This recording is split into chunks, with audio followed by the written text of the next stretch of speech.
welcome back to another recipe video. This one was kind of winged on the spot, but I did take influence from a recipe I found that I'll link in the description below. The recipe was for zucchini lasagna, but trying to be good with the carbs and protein, I looked for a chickpea lasagna alternative, but unfortunately I couldn't find anything, not even a wheat variety. So to avoid the use of regular pasta, my brilliant husband suggested I substitute zucchini for all of the pasta parts. So of course I took his idea and ran with it. And here it is. I started off with prepping the veggies. Lots of mushrooms for this recipe, which I was thrilled to see. They asked for a whole pound of them. A mushroom lover's dream come true, if you ask me. I popped up the stems and I sliced them as thinly as manageable. Now here's the part of the recipe that I just couldn't stand by. 1 clove of garlic. Oh, heck no, that just simply will not do. I made sure to quintuple that amount to a nice sounding 5 cloves, and there were 0 regrets. Now this next part can be a tad scary for chefs or mothers who happen to be nurses and know of my lack of skills. I had to slice the zucchini into thin strips. I do not have a mandolin, but here's how it turned out.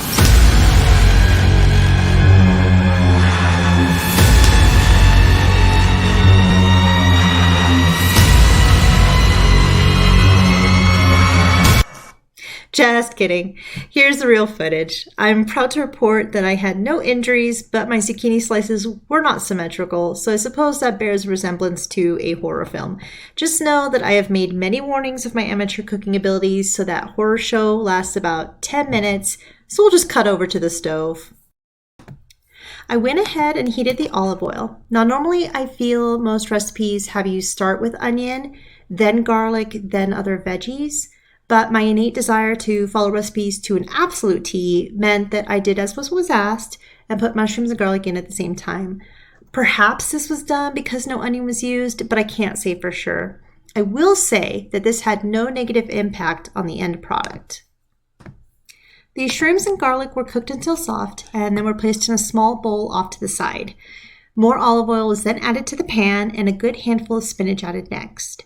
The spinach was added in batches, which of course makes sense as it always seems to overflow a pan and then will completely disappear in a matter of minutes. The spinach had no seasonings, but by using the same pan as the mushrooms and garlic that were cooked in it, it added some of the flavors there. Besides, most of the seasonings for this lasagna came from the sauce, so once the spinach is cooked down to a minuscule, rather sticky lump of green, we were instructed to squeeze out the moisture and cook it off. There wasn't too moisture in this, but I was able to squeeze out some.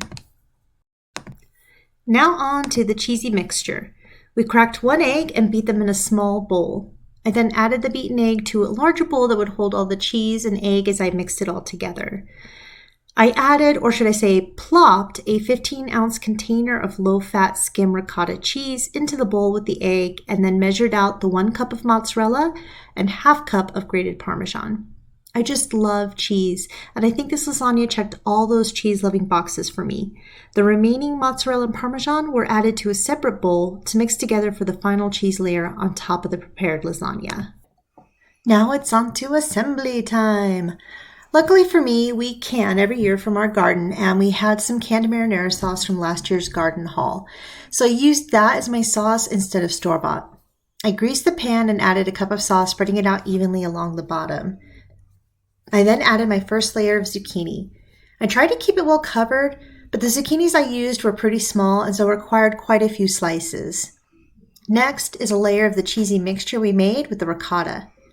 As you can see, it was really hard to spread the mixture over the zucchini because it was constantly sliding around the bottom of the pan, but I did the best I could to try and spread it evenly. Then we spread some of the mushrooms and topped it off with the spinach. The spinach had, well, frankly, mostly disappeared after cooking, so I really was a bit stingy on how much I added to each layer of the lasagna.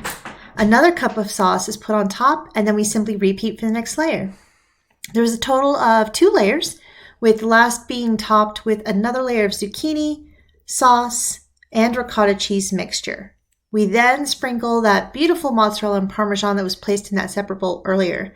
Like I said, I love cheese, so I sprinkled a really decent layer on top of it here. And that beauty went into the oven at 375 for about 45 minutes. I sliced my baguette and toasted it while the lasagna sat out for 10 minutes to set up. And here's actual footage of me enjoying it. Oops, wrong video. In all seriousness, I did really enjoy this dish, and my husband gave it 2 thumbs up. I had to bribe my 5-year-old to even try it, but then she asked for a slice without veggies, so of course that meant just cheese and sauce. But hey, at least she tried a bite of the cheese and sauce, which apparently she still doesn't even like. I'm beginning to suspect that if she knows I'm cooking, that she just automatically assumes that it's gross. I hope you give it a try, and if you do, please leave a comment and tell me your thoughts.